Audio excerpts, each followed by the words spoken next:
The greatest myth in the WNBA dump has officially been exposed. The myth of all myths. The deception of deception. For the better part of 2 years, maybe even 3 years, the mainstream media has been trying to convince us that Angel Reese is a huge star. Angel Reese boldly crowned herself as the face of the WNBA. So how is it that she didn't even crack the top 10 in All-Star voting? Well, shooting just 30.9% from the field might have something to do with it, one of the worst marks among qualified players in the entire league. The early returns for the 2025 WNBA All-Star voting are in, and as expected, Caitlin Clark is dominating the polls. And remember, this year's game will be hosted in Indianapolis, home of the Indiana Fever. Unsurprisingly, Caitlin isn't just participating in the voting, she's completely running away with it, racking up over 515,000 votes, leaving Angel Reese in the dust as if she didn't even know the voting had started. If you support Caitlin and the rest of the Fever squad, keep voting to send them to this year's All-Star Game. And if you're Team Caitlin, drop a "baby goat over baby giraffe" in the comments. Let's go! This marks the second consecutive year that Clark has led the All-Star fan voting. She was second in early returns back in 2024 but surged to first with around 700,000 total votes by the end. So now the question becomes, are we about to witness Caitlin Clark become the first WNBA player to hit 1 million votes? Because from what we've seen so far, fan participation is way up compared to this same point last year. And that's where the narrative around Angel Reese starts to fall apart. If Reese is really the name the media keeps pushing, why are the fans rejecting her in the one place that counts, the ballot? Angel Reese has been absolutely unavoidable lately. She's arguably the most visible 30% shooter in modern basketball history. You open any app, and there she is: interviews, endorsements, podcasts, brand deals, magazine features. One report claimed that Sophie Cunningham jerseys sold over $1 million worth and 12,000 units flew off the shelves in a single day. But the media wasn't spotlighting Sophie, it was obsessed with Angel Reese.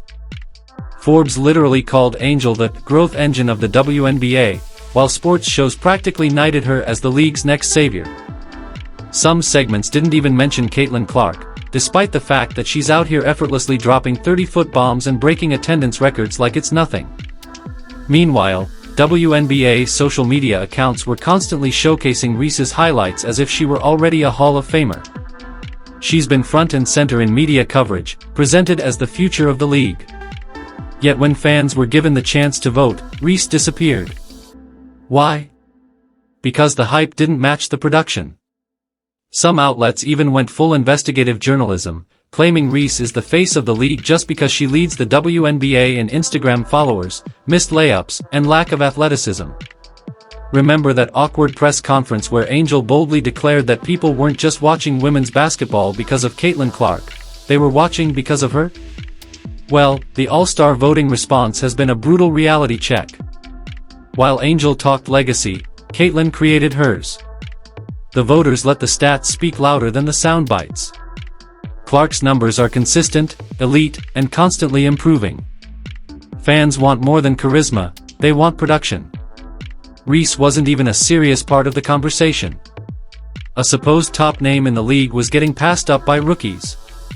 One such rookie, Kiki Iriafen, is currently outperforming Reese and getting more fan votes in the process. That tells you everything you need to know. All the media buzz around Angel didn't translate to actual votes. While Reese was tweeting and doing media tours, Caitlin Clark was out here dropping box scores that speak for themselves, leading real highlight reels, and inspiring sold-out arenas.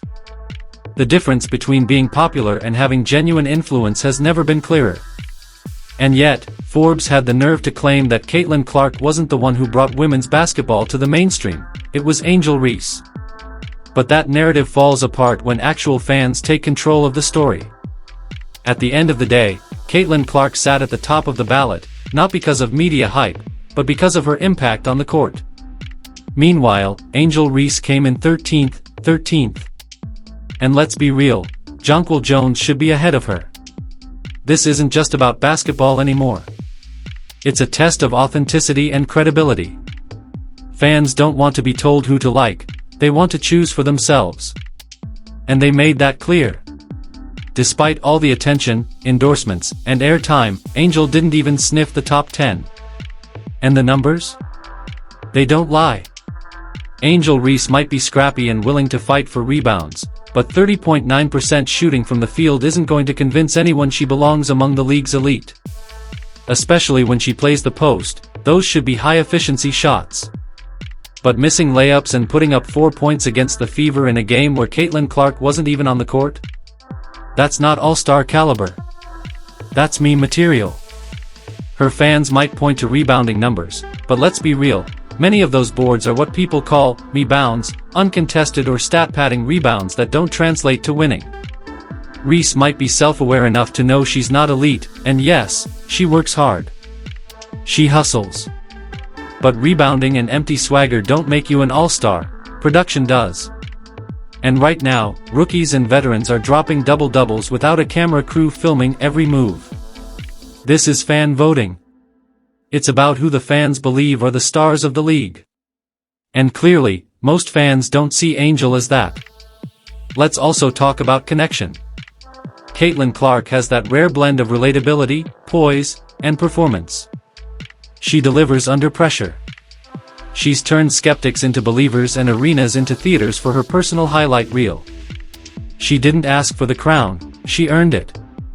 Meanwhile, Reese continues to project loud confidence and low shooting percentages. That's a recipe for trending arguments on Twitter, not building a loyal fanbase. If the WNBA wants to grow its viewership, it needs to lean into real stars, players who consistently deliver and make fans care. All-star selections shouldn't be based on who has the most followers or the spiciest press quotes, they should be based on production. And Caitlin Clark is delivering, drawing massive crowds, boosting TV ratings, and lighting up the scoreboard. Angel Reese, meanwhile, is racking up missed shots and headlines that don't match her stat sheet. One player is actively redefining the league. The other is starting to realize that no amount of media coverage can replace actual buckets. And that's why Reese, who literally dubbed herself Bayou Barbie, isn't leading the vote. She's not even close. Meanwhile, Clark is on top again, proving she's got both the game and the following to back it up. Now let's talk competition. Angel Reese is up against some of the WNBA's best all-around forwards. Players like Aaliyah Boston, who's a two-way monster, scoring, rebounding, defending, leading. She's collected around 447,000 votes because she does it all. Then there's Kiki Iriafen, who's putting up double-doubles like clockwork and earning over 213,000 votes. Kelsey Mitchell is sitting at 7th,